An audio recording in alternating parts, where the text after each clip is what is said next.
Assalamualaikum warahmatullahi taala wabarakatuh. Alhamdulillah.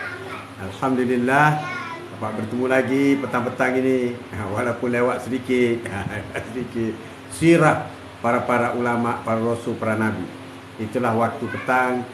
Sementara menunggu waktu berbuka, kita bersama menghayati. Ada yang berzikir, ada yang baca Quran, ada yang berselawat, berbagai-bagai. Kita boleh memenuhikan masa-masa yang di akhir Ramadan kali ini. Mungkin ini Ramadan kali yang terakhir untuk kita, siapa tahu, nobody knows. Dan kita berharap semoga kita bertemu lagi Ramadan yang akan datang. Jadi petang-petang begini kita isilah dengan pengajian-pengajian atau ilmu pengetahuan atau membicarakan mengenai tokoh-tokoh yang telah berjasa besar dalam agama Islam. Itulah yang kita cuba renungi sekejap ini, masa yang singkat ini, supaya kita dapat bersama hari ini. Sembang-sembang hari ini, kita pin produk dulu, add produk. Itu dia produk, kita masukkan kasturi duha, 2 produk dan juga kek, insya-Allah. Add produk. Okey. Terima kasih. Terima kasih. Atuk Arab dah dapat produk itu. Produk pinkan dulu produk ni. Okey. Terima kasih banyak. Terima kasih banyak kerana sudi meruangkan masa sedikit mengisi aktiviti berfaedah. Sebab sekarang ni dah pukul 6 lebih, pukul 6 lebih, 6.13. Jadi atuk percaya semua juadah sudah pun terhidang. Allahu Akbar. Hari Sabtu tak kerja, mesti masak sendiri kan? Wow. Masak sendiri. Memang seronok lah masak sendiri kan? Daripada masakan tunjuk. Masakan tunjuk ni lain macam sikit. Sekarang kita masakan sendiri. Kena kambutan sikit biar nampak kemas sikit. Terima kasih petang ini. Tajuk kita hari ini, kita akan bual bicara. Terima kasih Nisi. Oh ni, yang ni ialah kasturi duha. Kasturi duha, perfume bauan kasturi. Duha ialah brand Atuk. Inilah keluaran Haji Mat Atuk. Kasturi duha. Siapa berminat, sila tekan butang yellow itu. Butang yellow. Berminat. Sesuai sangat, sedap, haru. Pakai pagi tadi lagi, masih lagi bau. Masih. Okey, tokoh yang kita buat bicara petang ini ialah Syekh Daud Al-Fatani. Syekh Daud Al-Fatani. Siapa yang tak kenal dengan Syekh Daud Al-Fatani? Ini dah orang Melayu di Nusantara yang begitu tersohor di tanah suci. Syekh Daud Al-Fatani. Hebat orangnya dan dia banyak menulis kitab-kitab. Syekh Daud Al-Fatani. Jadi bagi yang sedang menggoreng-goreng, merebus, teruskan, masa masih ada. Rakan-rakan kita di Sabah dan Sarawak macam mana? Sudah standby ke? Standby nak buka puasa ke? Orang dah dekat dah. Okey, siapa Syekh Daud Al-Fatani?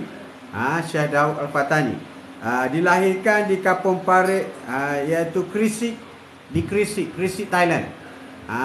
Krisik ni adalah satu kampung di Thailand pada tahun 1720 Masihi. Beliau mendapat pendidikan awal dalam lingkungan keluarga beliau sendiri. Antara guru beliau ialah bapa beliau sendiri, iaitu Syekh Wan Abdullah. Datuk beliau Syekh Wan Idris dan bapa saudara beliau Syekh Safiyuddin. Mereka merupakan ulama besar pada zaman itu. Wah, orang hebat nah. Syekh Daud juga turut berguru dengan hampir semua ulama berada di Krisik. Krisik, masjid yang tak siap tu, Masjid Krisik. Dan pada ketika itu, antara guru beliau adalah Syekh Abdul Rahman Pauh Bok Al-Fatani. Orang hebat-hebat semua. Bersama dengan Syekh Abdul Samad Al-Filimbani yang jauh lebih tua daripadanya. Setelah itu beliau belajar di Aceh selama 2 tahun. Dia pernah belajar di Aceh. Sahabat-sahabat kita di Aceh apa khabar? Syekh Daud Al-Fatani, Abdullah Al-Fatani daripada Patani, Naratiwat, daripada Patani Naratiwat. di Krisik, masjid yang tak siap tu. Ada sejarah kenapa masjid tu tak siap. Wah, itulah sejarahnya. Ada panjang cerita. Antara guru beliau di Aceh ialah Syekh Muhammad Zain Al-Syayi. Syekh Muhammad Zain Al-Syayi. Kemudian beliau terus ke Mekah dan Madinah untuk belajar selama 30 tahun. Syekh Daud Al-Fatani belajar di Mekah dengan Fatimah dengan Madinah selama 30 tahun. Guru terbesarnya adalah Syekh Muhammad bin Abdul Karim. Setelah tamat belajar, beliau pulang ke Fatani, kemudian kembali ke Mekah dan menjadi guru di sana. Dia menjadi guru di Mekah. Selain mengajar, aktiviti utama beliau menulis kitab dan menjadi syekh haji, membawa orang menunaikan fardu haji, jemaah haji. Wah, hebat ni. Hebat Syekh Daud Al-Fatani. Nama Syekh Daud Al-Fatani tidak asing bagi orang Melayu kerana beliau dianggap sebagai ulama besar yang pernah lahir di alam Melayu. Inilah ulama besar Syekh Daud Al-Fatani. Syekh Daud mempunyai pertalian darah dengan pendakwah terkemuka Syed Hussein Al-Jamadil Kubra melalui jalur ayah dan ibu. Ibu beliau adalah cicit kepada Tok Kaya Ratna Diraja Fatani, Wan Yusof, manakala ayahnya ialah cicit kepada Tok Kaya Pandak Wan Ismail. Wow. Sedangkan kedua-dua pembesar petani ini, Tok Kaya Pandak dan Tok Kaya Ratna, adalah adik-beradik anak kepada Perdana Menteri Petani, Datuk Maharaja Rela Fakih, yang selalu disebut oleh adik Ali atau nakhoda Wangkang. Sedangkan Daud Fakih Ali sendiri adalah anak kepada Raja Jambu, Nik Mustafa, yang terkenal sebagai Sultan Abdul Hamid, Raja Cempaka. Dia keturunan istana. Terima kasih kerana join Atuk petang-petang begini. Sirah. Sirah hari ini tokoh besar ulama ialah Syekh Daud Al-Fatani. Syekh Daud Al-Fatani. Antara keluarga beliau ialah Syekh Abdul Kadir Bayas, kampung Bukit Bayas, Terengganu. Jalur dia. Syekh Abdul Kadir Panjang, Kuala Terengganu. Keluarga besar Syekh Abdul Kadir Bayas tersebar di Bukit Bayas, Kuala Terengganu. Manakala keluarga Syekh Abdul Kadir Pasir Panjang tersebar di Kampung Haji Kadir, Kampung Pasir Panjang, Kampung Bukit Tanah dan Sungai Durhaka, Kuala Terengganu. Maknanya daripada petani. Mereka ini telah pun bertapak di Terengganu. Hebat orang Terengganu kita. Kampung Bukit Tanah pada masa kini didiami oleh anak cucu Aisyah binti Yusuf dan suami beliau Sulaiman bin Saleh, cicit kepada Syekh Abdul Kadir Pasir Panjang. Syekh Daud Abdullah Fatani adalah sepupu kepada Syekh Abdul Kadir Pasir Panjang kerana Wan Fatimah jadi adik-beradik dengan Wan Abdullah. Jadi inilah kaitannya ulama petani dengan ulama Terengganu. Mereka ini ada talian darah. Ada talian darah. Begitu bagus sekali. Kebanyakan kaum kerabat Syekh Daud berada di Terengganu. Adalah pelarian dari buruan kerajaan Siam. Mereka ni lari daripada buruan kerajaan Siam selepas kerajaan Petani kalah dalam perang Siang Petani pada tahun 1826. Kerajaan Petani kalah, tewas. Mereka mendapat perlindungan daripada Sultan Baginda Umar, Sultan Terengganu yang ke-9. Allahu Akbar. Inilah perjuangan ulama-ulama besar. Sentiasa bertempur di medan perang, di samping untuk menegakkan agama Allah dan mencari serta menuntut ilmu sampai ke Mekah dan Madinah. Allahu Akbar. Allahu Akbar. Jadi itulah Syekh Daud Al-Fatani. Hebat orangnya. Syekh Daud Al-Fatani. Skala lah seksa nak survive. Betul lah. Betul. Bukan senang nak survive ulama. Dari segi politik, sebalik kegiatan akademik yang begitu hebat Syekh Daud ni, terlibat juga dengan politik di Petani. Beliau begitu terkesan dengan kejatuhan Petani pada 1786 Masihi. Mula menyuarakan pandangan politiknya menerusi kitab-kitab tulisannya. Antara Tahfatul Rakhibin. Kita kitab Syekh Ahmad Fatani, beliau menyebut tentang isu kepimpinan dalam Islam. Satu sindiran terhadap raja-raja Melayu patung yang dilantik pada tahun 1786 yang menjadi punca kelemahan umat Islam. Itulah kebangkitan ulama. Syekh Daud Fatani meninggal dunia pada tahun 1879 ketika berumur 159 tahun. Syekh Daud Fatani wafat pada usia 159 tahun di Taif. Wafat di Taif. Di makam di Taif juga berkaitan dengan kubur Abdullah bin Abbas, sepupu Nabi Muhammad sallallahu alaihi wasallam. Sepupu Rasulullah. Yang makamnya ada di Taif. Dekat dengan kubur sepupu Rasulullah. Namun kemudian jenazah beliau dipindahkan ke Mekah. Di atas kebesaran khidmat beliau dipindahkan daripada Taif pergi ke Mekah. Itulah Abdullah Fatani. Abdullah Fatani. Sedikit mengenai sejarah Abdullah Fatani. Beliau banyak. Beliau dilahirkan pada tahun 1720 di Kampung Parit Marhum Fatani Kerisik di Kerisik. Meninggal di Taif, di Mekah.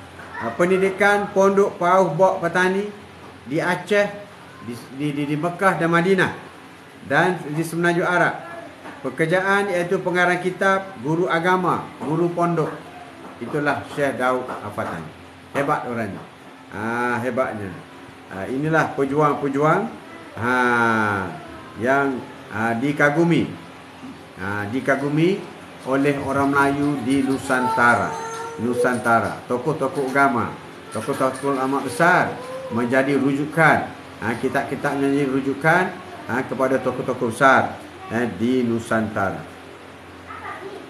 Syekh Ahmad Fatani, atau lebih dikenal lagi dengan Syekh Wan Ahmad Fatani, merupakan seorang tokoh ulama di Nusantara yang terkemuka. Ini bukan Syekh Daud Fatani, lain. Ini Syekh Ahmad Fatani. Nama sebenarnya Wan Ahmad bin Muhammad Zain. Wan Ahmad Mat Zain atau gelaran Syekh Ahmad bin Muhammad Zain merupakan salah seorang daripada ulama Melayu yang bertanggungjawab mengembangkan syiar Islam di Nusantara. Hebat ya, ulama-ulama besar ni, hebat. Kedudukan Nusantara dalam perdagangan antara Arab dengan China merupakan peluang yang membenarkan kawasan Nusantara menjadi satu kuasa bertaraf antara bangsa, dipengaruhi oleh idea dan kebudayaan daripada Arab, India dan China. Itulah perkembangan Islam daripada yang ditunjangi oleh Rasulullah sallallahu alaihi wasallam, pergi kepada Yaman di Hadramaut, kemudian sampai ke petani. Hebat. Hebat. Ini yang besar. Wan Ahmad bin Muhammad Zain yang bertaraf ulama pernah melanjutkan pengajian di tanah Arab Mekah, Universiti Al-Azhar Mesir, yang juga terdedah yang kebudayaan Parsi, Rom, Turki. Itulah hebatnya. Dan sebagaimana dapat dikesan dalam sastra golongan istana seperti hikayat Amir Hamzah, kebudayaan Cina seperti yang terdapat dalam hikayat Hantua dan syair Siti Zubaidah. Pengetahuan agama dan politik Syekh Ahmad Fatani menjadi mereka orang yang berpengaruh kembalinya mereka ke Nusantara pada masa itu. Allah, hebat sungguh. Syekh Ahmad Wan Zain dilahirkan di Kampung Jambu, negeri Jering di Patani pada tahun 1856. Syekh Wan Ahmad Wan Muhammad Zain disifatkan sebagai pemikir terbesar dunia Melayu dalam semua aspek merangkumi dunia dan akhirat. Kajian dan penyelidikan mendapati beliau menguasai 47 bidang ilmu, termasuk politik, ekonomi, seni, budaya dan pentadbiran. Itulah Wan Ahmad Wan Muhammad Zain. Wan Ahmad ataupun dikenal Wan Ahmad Al-Fatani mempunyai sejarah berliku dan mencabar dalam usahanya untuk menuntut ilmu dan menyebarkan kepada masyarakat. Pada peringkat awal, bila dibimbing oleh bapanya sendiri, Wan Muhammad Zain Al-Fatani, Kemudian berguru dengan saudaranya Wan Muhammad, Wan Abdul Qadir, Wan Mustafa.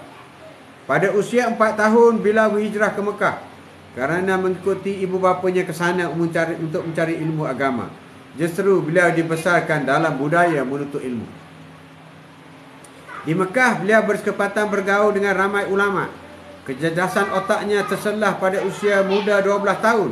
Dari Mekah beliau ke Baitul Maqdis untuk menyambung pelajaran dalam bidang kedoktoran dan seterusnya ke Mesir. Seorang doktor besar. Ketika di Baitul Maqdis dan Mesir, beliau mula mengarang kitab. Pada usia yang masih muda mencecah 30-an, ilmu pengetahuannya telah begitu tinggi hingga tiada guru yang sanggup mengambilnya sebagai anak murid. Kepakaran dalam bahasa Arab menarik minat Raja Mekah ketika itu. Lalu beliau dilantik sebagai ahli bahasa kerajaan. Orang Melayu dilantik sebagai ahli bahasa kerajaan. Ahli bahasa kerajaan. Boleh dek. Anak awak tanya nak KPI ke apa? Boleh. Anak Melayu dipilih jadi juru bahasa kerajaan Arab Saudi. Allahu Akbar. Inilah hebatnya orang Melayu. Beliau mendirikan rumah tangga dengan anak saudara Syekh Nikmat kecil, iaitu Syekh Saudah binti Abdullah. Digunakan 3 cahaya mata, Wan Ismail, Wan Fatimah dan Wan Zainab. Wan Syekh Ahmad Al-Fatani meninggal pada Rabu 11 Zulhijjah ataupun bersama dengan tahun 1908. Tahun tersebut genap 100 tahun beliau meninggal dunia waktu takwin Islam. Umur 100 tahun baru wafat. Wan Syekh Ahmad Fatani mempunyai pengaruh besar dalam panggilan dan penyebaran pelbagai disiplin agama di Nusantara, khususnya alam Melayu. Orang hebat, orang hebat, khusus di alam Melayu. Syekh Ahmad Fatani mempunyai kehebatan tersendiri. Contohnya, beliau pernah terpilih oleh ulama Mekah untuk menjadi orang tengah dalam pertikaian khalifah antara Syekh Muhammad Abduh dengan Syekh Yusuf Nabhani di Beirut. Pertikaian ulama Arab yang diselesaikan oleh Syekh Ahmad Al-Fatani. Orang Melayu yang selesaikan. Tu Arab yang bergaduh. Tu Arab bergaduh. Allahu Akbar. Beliau mengajar, belajar dan bergaul dengan ulama tradisional. Sempat pula hidup dalam awal moden, bergaul dengan dialog bertukar-tukar fikiran dengan reformasi atau tajdid Islam. Wan Muhammad Syakir, cucu kepada Syekh Ahmad Fatani, juga tokoh ilmuwan dalam dunia manuskrip Melayu. Datuknya dalam 47 bidang pengajian ilmu pengetahuan. Allahu Akbar. Genius lah ni. Genius. Orang Melayu hebat. Orang Melayu hebat, bro. Orang Melayu hebat. Genius. Allahu Akbar.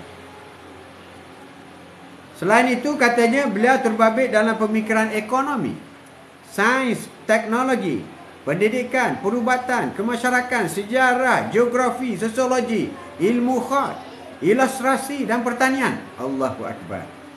Apa benda lagi dia tak belajar? Tahu semua. Tahu semua. Perjuangan dan keimanan serta pemikiran datuknya bersifat kepentingan umat Islam sejagat. Allahu Akbar. Bertemu dalam pejabat persatuan pengkajian khazanah klasik Nusantara, Taman Malewa Batu Khif, Selangor. Bertemu dalam kajian grup ini. Wan Muhammad Syakir berkata, ulama besar itu mempunyai 7 ilmu. Antaranya menakjubkan adalah ilmu membedah tubuh manusia, perubatan, surgery. Allahu Akbar. Hebatnya dia.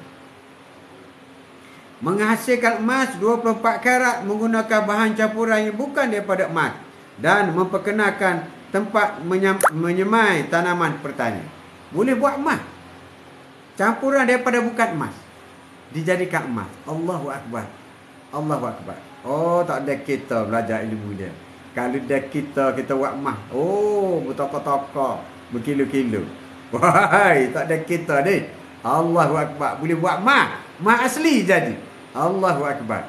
Allahu Akbar. Hebat sungguh orang Melayu. Hebat sungguh orang Melayu.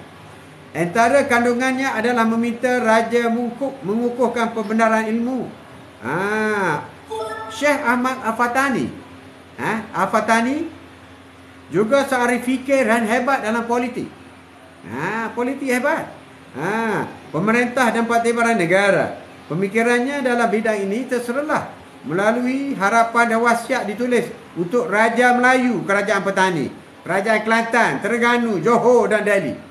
Raja-raja pun kena ajar belaka. Kena belajar. Kena belajar belaka. Tujuannya supaya bangsa Melayu menjadi bangsa paling megah di dunia. Allahu Akbar. Mereka ini sudah lama dah rosak Melayu ni kerana begitu juga paling tinggi nama antara nama anak Adam. Ia juga untuk menjadi ulama Melayu, mampu mengatasi ulama bangsa lain di dunia, serta Islam menjadi agama semakin nyata dan mampu mengalahkan semua agama lain. Begitulah betapa tingginya harapan sang ulama agung, Syekh Ahmad Al-Fatani. Itulah tokoh-tokoh besar yang menjadi keagungan orang Melayu, tokoh-tokoh besar. Tokoh-tokoh besar.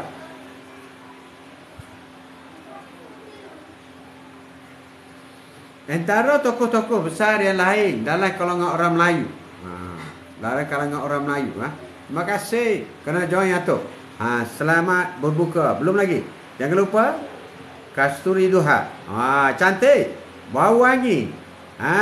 Bau wangi dapat pahala. Siapa yang menspray menyapu, bau wangi dapat pahala. Sunnah. Rasulullah suka kepada bauan kasturi. Orang puasa pada masa nanti bauan mulutnya umpama bauan kasturi. Bukan sekarang, bukan. Bukan.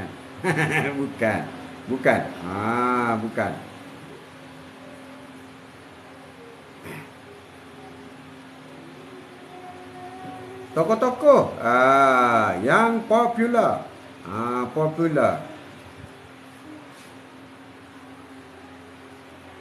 Mana lagi tokoh-tokoh?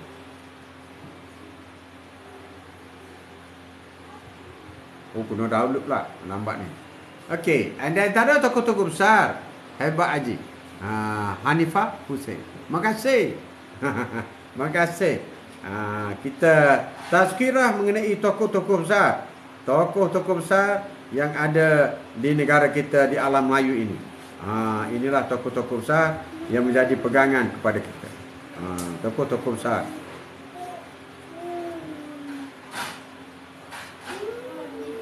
Antara tokoh lain yang popular yang kita boleh kenali ialah Muhammad Yusuf bin Ahmad. Ramai tak kenal ni. Ramai tak kenal bila sebut Muhammad Yusuf bin Ahmad. Tak tahu, orang muda-muda tak tahu. Orang tua pun tak tahu juga. Tapi kalau sebut Tok Kenali, Tok Kenali. Begitu Imam Syafi'i. Nama dia sebenar ialah Muhammad bin Idris. Syafi'i itu nama Tok Ki dah, bagaimana dengan Tok Kenali? Tok Kenali. Siapa tak kenal Tok Kenali? Kalau orang Kelantan tak kenal Tok Kenali, bukan Kelantan lah weh. Bukan Kelantan. Muhammad Yusuf bin Ahmad ataupun dikenali dengan nama Tok Kenali. Lahir pada tahun 1868 dan wafat pada tahun 1933. Ialah seorang tokoh ulama ulum, guru agama Islam yang agung, tokoh pembangunan pemikir agama ulama Islam di dunia, pencetus ilmu pengajar Islam di Malaysia dan Asia Tenggara di abad ke-20. Hebat Tok Kenali. Hebat Tok Kenali. Lahir di Kuban Krian, Tok Kenali. Ada pondok Tok Kenali. Hebat Tok Kenali. Lahir pada tahun 1868 di Kampung Kenali, Kota Baru. Wow, ulama besar. Dan meninggal 1933 juga di Kota Baru. Kota Baru. Anak-anaknya ialah Muhammad Saleh, Muhammad Yusuf, Muhammad Yusuf dan Abdullah Zawawi. Abdullah Zawawi. Dua orang tuanya ialah Ahmad bin Abdul Samad dan Fatimah binti Saleh. Itulah orang tua kepada Tok Kenali. Tok Kenali. Tok Kenali. Tok Kenali yang tersohor. Tersohor. Dengan wajahnya Tok Kenali. Tok Kenali ini ialah seorang ulama dikenali sebagai Tok Kenali, ulama besar. Bukanlah calon-calon ulama. Boleh kita pandang enteng. Lahir di Mukit Kenali, Kubang Kirian, Kota Baru, Kelantan, Malaysia. Malaysia. Yalah bro, maklumlah yang mendengar live Atuk ni ada dari Indonesia, ada dari Singapura, ada dari Thailand, Sawadika, ada dari Minangkabau, Indonesia lah tu. Ada dari Sulawesi, Indonesia lah tu. Ada. Bukan saja daripada Sabah dan Sarawak, bukan saja daripada negeri-negeri di sini. Tok Kenali adalah seorang yang membawa cahaya baru ke Nusantara, khususnya untuk negeri Kelantan. Telah menerangi hati-hati selama ini, berada dalam kesamaran cahaya yang gelap gulita.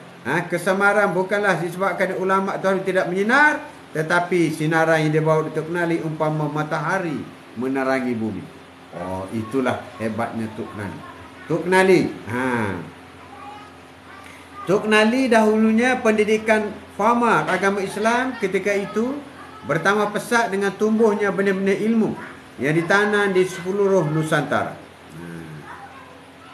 Dengan pulangnya Tok Kenali ke Kelantan, Tok Kenali ini ngaji di Mekah. Ngaji di Mekah, Madinah.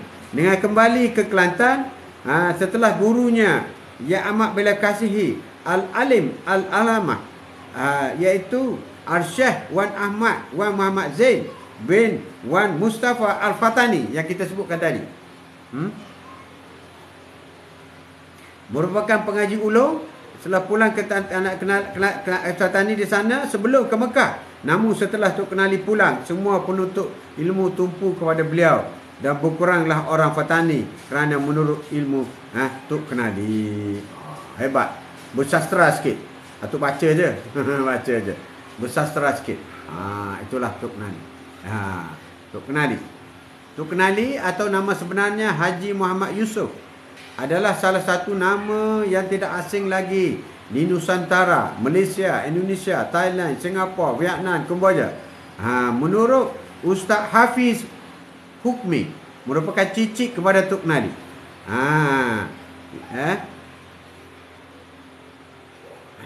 Ayahnya pula seorang yang soleh, yang masyhur di kalangan petani kampung, manakala ibunya pula bernama Hajah Fatimah. Beliau merupakan ulama tersohor pada abad ke-9 dan ke-20. Beliau selamat dilahirkan di Kubang Kirian, di kampung Paya di Mukit Kenali. Paya bukan. Itulah Tok Kenali. Tok Kenali. Panjang cerita dia ni. Namun sedikit perbezaan mengenai tahun Masihi Tok Kenali. Ada yang berdapat pada tahun 1868. Ada yang kata 1870. Biasalah orang dulu-dulu. Dulu-dulu. Pendidikan Tok Kenali. Sambil kita menunggu. Sekarang 1870. 1870, pukul 7 kita berhenti. 7. Panjang juga ni. Panjang juga kisah Tok Kenali. Seronok juga dengar. Ini tokoh besar. Ulama besar. Bagi Nusantara. Orang Kelantan yang tokoh besar bagi Nusantara. Bukan saja untuk orang Kelantan, tapi untuk Indonesia. Filipina. Ya. Vietnam, Kemboja. Ya. Thailand. Thailand dan Singapura.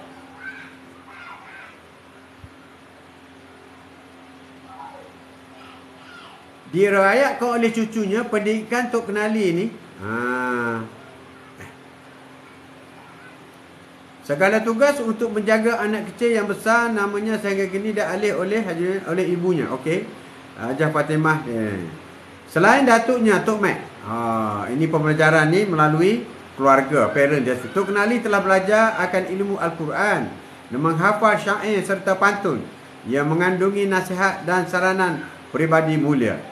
Ketika berumur 10 tahun, telah Allah kurniakan kepada anak kecil ini hasrat untuk memiliki ilmu agama dengan sungguh-sungguh. Umur 10 tahun. Hebat dah Tok Kenali. Allahu Akbar. Allahu Akbar. Kesungguhan beliau dapat dibuktikan beliau berjalan kaki tanpa kasut dari Kubang Kirian ke Kota Baru. Mencari ilmu. Kubang Kirian ke Kota Baru 5 km lebih kurang, tanpa kasut, berjalan kaki bro. Berjalan kaki dari Kubah Kirian ke Masjid Muhammadi. Di mana Masjid Muhammadi pada masa itu adalah pusat pengajian ilmu Islam.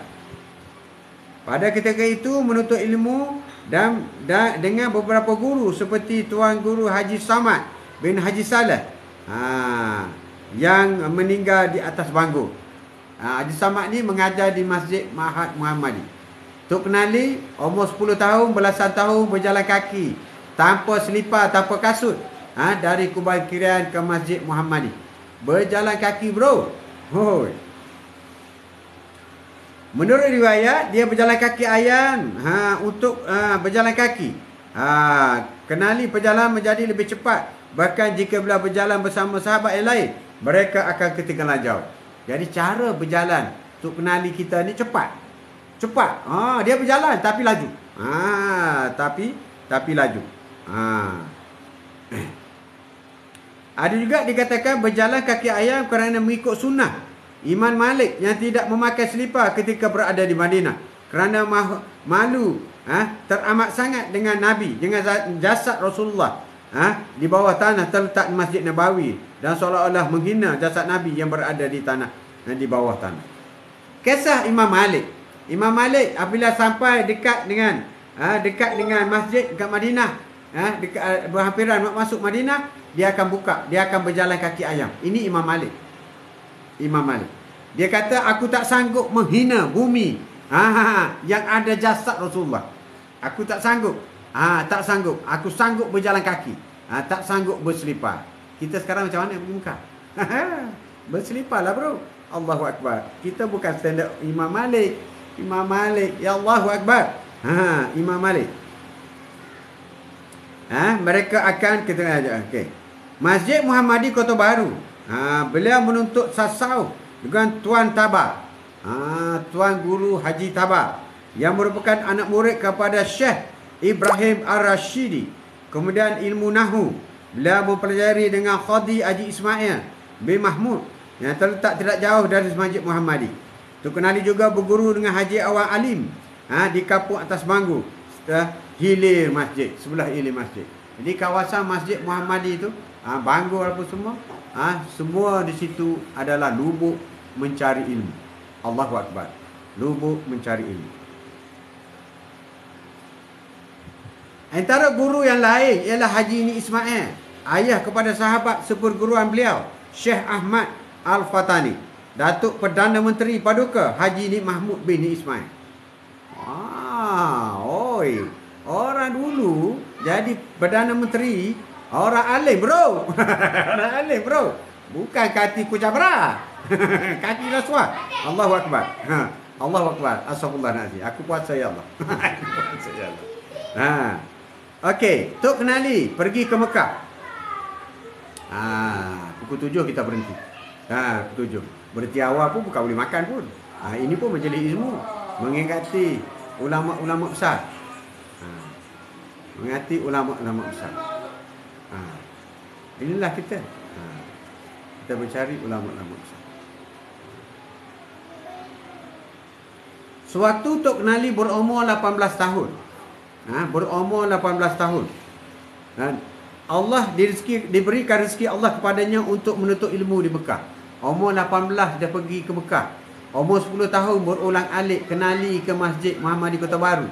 Belajar ilmu Nahu, tasawuf. Umur 18 tahun sudah pun layak pergi ke Mekah. Maknanya fasih berbahasa Arab. Umur 18 tahun. Jadi beliau ke Mekah dengan berbekal RM22. Tok Kenali pergi Mekah dengan berbekal RM20 untuk belanja selama 22 tahun. RM1 setahun dia belanja. Itulah Tok Kenali. Ini wali Allah ni. Hebat Tok Kenali.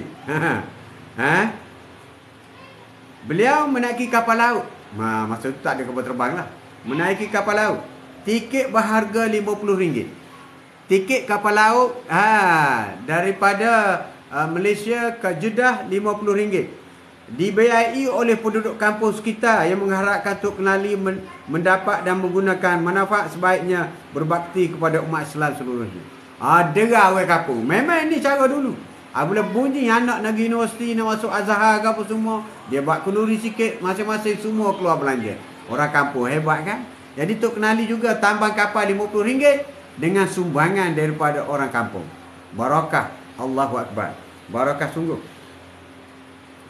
Tok Kenali menetap di Mekah selama 22 tahun. 22 tahun letak di Mekah. Di sana beliau hanya bertawakal kepada Allah agar segala urusannya di sana dipermudahkan. Bayangkan beliau hanya mempunyai RM22 untuk belanja selama 22 tahun. Beliau tidak punya wang untuk membeli kitab dan sebagainya. Allah. Mencabar sungguh Tok Kenali kita. Ya Allah. Ya Allah. Ya Allah. Ya Allah. Hebat sungguh. Hebat sungguh Tok Kenali kita. Pada mulanya Tok Kenali juga bertukus lumuh mencari ilmu. Beliau akan sentiasa memasuki halakah ilmu di sekitar Masjid Haram. Pada ketika itu terkenal dengan pengajian tiang-tiang masjid. Setiap tiang akan diajar oleh musyakih yang berkelayakan. Pada masa dahulu, setiap tiang masjid di Mekah itu ada seorang guru mengajar. Jadi ada berbelas-belas tiang masjid, puluh-puluh tiang masjid, berbagai-bagai ilmu. Dia mengajar begitu je, kelompok pelajar dia. Duduk bersila, tuan syekh guru menyandar di tiang. Itulah cara belajar dulu. Mengajar di tiang. Allahu Akbar. Hebatnya Tok Kenali kita. Tok Kenali tidak mempunyai wang yang banyak mencukupi. Tak boleh beli kitab. Tak boleh beli kitab. Jadi beliau akan ke kedai kitab untuk telaah dan hafaz isi kandungan kitab tersebut. Sehingga pernah ditegur oleh penjual kitab.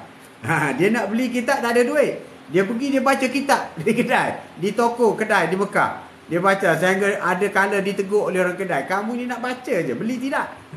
Tapi dah tak ada duit kan? Apabila dia mendengar kuliah di tiang-tiang masjid Muhammadi, Masjidil Haram, dia pun pergi kedai buku. Cek balik secara percuma. Cepunya. Beliau di kedai buku untuk hafal.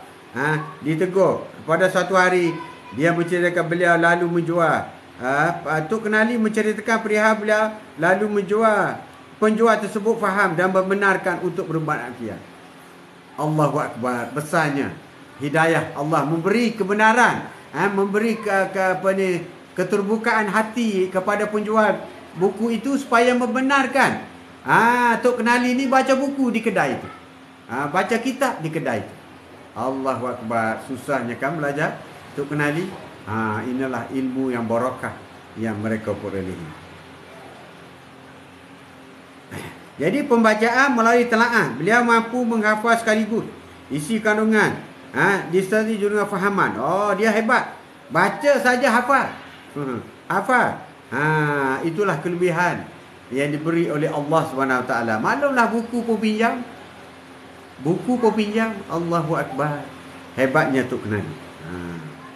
Siapakah guru-guru? Guru-guru kepada Tok Kenali semasa di Mekah. Di Mekah beliau mempelajari dengan ramai guru. Daripada tanah Arab dan juga daripada Jawi. Apabila orang sebut Jawi berarti orang tanah Melayu. Orang Melayu. Orang Arab boleh sebut dia Jawi. Kamu ni orang Jawi ya. Maknanya orang Nusantara. Orang Melayu Nusantara. Jadi dia panggil Jawi. Sebab tu kita ada tulisan Jawi. Tapi sayanglah dihapuskan. Allahu Akbar. Bongok sungguh. Dihapuskan tulisan Jawi di sekolah. Allahu Akbar. Apa manusia? Siapa ya yang menghapus tulisan Jawi di sekolah? Allahu Akbar. Buta huruf sungguhlah dia ni. Buta hati. Allahu Akbar. Nauzubillah. Kalau tidak tulisan Jawi akan subur. Orang yang mudah, orang yang fasih, membaca Jawi lebih mudah membaca Al-Quran. Dia ada kaitan di situ. Kaitan di situ. Lebih mudah mengenal huruf dan lebih mudah mempelajari bahasa-bahasa Arab. Tapi ada pemimpin Malaysia ni yang Melayu kononnya menghapuskan tulisan Jawi. Nauzubillah min zalik. Allahu Akbar. Allahu Akbar. Rugilah. Ada sekelompok ulama Melayu mengembarkan Islam dan mengagungkan tulisan Melayu Jawi. Ada satu kelompok sekular lagi, Allahu Akbar, menghapuskan tulisan Jawi. Allahu Akbar. Tak patut berlaku pula. Kesianlah generasi akan datang sehingga buta Jawi. Allahu Akbar. Salam Tok. Ya. Buta Jawi. Siapa yang punya angkara ni? Allahu Akbar. Allahu Akbar. Bongok sungguh pemimpin itu. Ramai lagi lah dipuja. Allahu Akbar. Tak ada arus sungguh. Kita ada masa sedikit lagi. Tok Kenali mulai termasyhur apabila belajar dengan Syekh Wan Ahmad Fatani. Tok Kenali bila tersohor apabila belajar dengan Syekh Ahmad Fatani. Tok Kenali datang ke masjid Syekh Ahmad dan sudah mengenali beliau secara lahirnya dan rohaninya. Syekh Ahmad terkenal sebagai ulama dan wali Allah yang mempunyai khasyaf yang iaitu suatu hari pasti Tok Kenali akan mendatangi. Dia berdoa satu hari Tok Kenali yang hebat di Mekah akan datang menemui. Dan benda tu benar-benar berlaku. Selepas 6 bulan Tok Kenali mendatangi masjid ilmunya. Seperti yang biasa, Tok Kenali duduk di belakang sekali tanpa sebarang kitab dan tidur di dalam tiap-tiap ilmu masjid hingga dikenali sebagai orang yang suka tidur macam ni. Perangai Tok Kenali ni masa belajar dia tidur. Dia duduk belakang sekali dia tidur. Tapi dialah yang paling ingat semua sekali. Berbanding dengan orang yang duduk jaga. Itu cara belajar Tok Kenali. Dia tidur. Tidur di belakang. Tapi dialah yang paling ingat. Yang paling banyak ingat. Berbanding dengan pelajar yang tidak tidur. Itulah wali Allah. Allahu Akbar. Allahu Akbar. Itulah Tok Kenali. Tok Kenali. Hebat sungguh Tok Kenali ni. Orang lain belajar duduk, dia lain belajar tidur.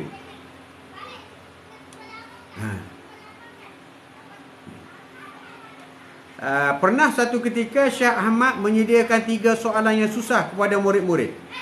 3 soalan yang susah. Dan Syekh yakin kesemua murid tidak dapat jawab kecuali Tok Kenali. Mu yang belakang sekali. Syekh Ahmad kata, Mung, Tok Kenali, Mung duduk belakang sekali. Mung, Haji Mak Yusof duduk belakang sekali. Jawab. Jawab. Mari duduk depan ni. Dia Syekh Ahmad panggil, mari mu duduk depan ni. Tok Kenali hanya menurut saja. Jawab soalan aku tadi. Mu jawab soalan aku tadi. Syekh Ahmad kata, Tok Kenali bangun dan ternyata menjawab semua soalan itu. Sedangkan dia tidur masa duduk mengajar. Dia tidur. Allahu Akbar. Allahu Akbar. Ya Wan, ulama dulu menentang cukai Inggeris, tapi hari ini macam-macam cukai dikenakan. Itulah Wan. Tu ada sebut negara hutang berbilion. Duit pergi mana? Pergi mana? Cukai berbilion. Duit pergi mana? Pergi mana? Allahu Akbar. Susah nak mikir. Susah nak mikir. Susah nak mikir. Itu yang kita perlu fikirkan. Ada 4 minit lagi. 4 minit lagi kita akan habiskan mengenai Tok Kenali.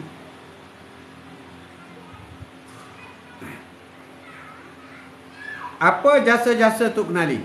Kita habiskan. Kita pendek banyak cerita Tok Kenali ni. Seronok dengan cerita dia.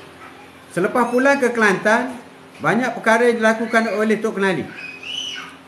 Beliau melebarkan dakwahnya ke tanah Melayu Nusantara.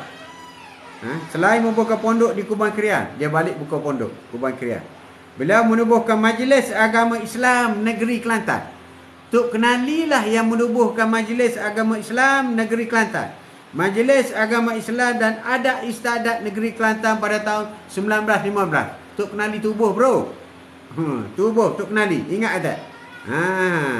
MAIS atau Majlis Agama Islam merupakan majlis agama Islam pertama ditubuh di tanah Melayu. MAIS, Majlis Agama Islam Negeri Kelantan yang pertama ditubuh di tanah Melayu. Ditubuh oleh Tok Kenali. Inilah tokoh besar. Tokoh besar. Allahu Akbar. Allahu Akbar. Dan menjadi contoh kepada negeri-negeri lain selepas itu. Terengganu pun ada, Perlis, Kedah, macam-macam. Tapi semuanya tiru Majlis Agama Islam Negeri Kelantan. Beliau merupakan pengarang kehormat di majalah Pengasuh. Majalah Pengasuh begitu popular, berpengaruh pada itu. Telah menulis beberapa makalah dalam siaran awal majalah Pengasuh. Itulah Pengasuh. Dan beliau banyak mengarang kitab-kitab. Dan banyak lagi kitab-kitab dikarang. Siapakah murid-murid Tok Kenali? Murid-murid Tok Kenali yang tersohor antaranya Osman Jalaluddin Al-Pananti, Idris Al-Marbawi, Abdullah Tahir Bunuk Payung. Ini semua anak murid Tok Kenali. Mufti Kalimantan Barat, anak murid Tok Kenali. Mempawang Indonesia, Haji Abdul Rahman. Mufti Kelantan, Ismail Yusof. Haji Yusof Ahmad, Lorong Gajah Mati. Awan Labor, Ali Salahuddin, Pulau Pisang. Daud Bukit Abah, Haji Daud Bukit Abah. Abdul Rahman Lubuk Tapak, Tuan Guru Agar Lubuk Tapak. Ini semua anak murid Tok Kenali. Saleh Tok Kenali, Ahmad bin Tok Kenali. Mufti Johor Rahim Yusof, anak murid Tok Kenali. Menteri Besar Johor Haji Hassan Yunus, anak murid Tok Kenali. Haji Ibrahim Bongek Rembau, Negeri Sembilan, anak murid Tok Kenali. Muhammad dikali dengan Mak Kudung atau Mak Tubuh menurut cerita Hajar Ramah. Tok Kenali, guru tidak akan memulakan pengajaran.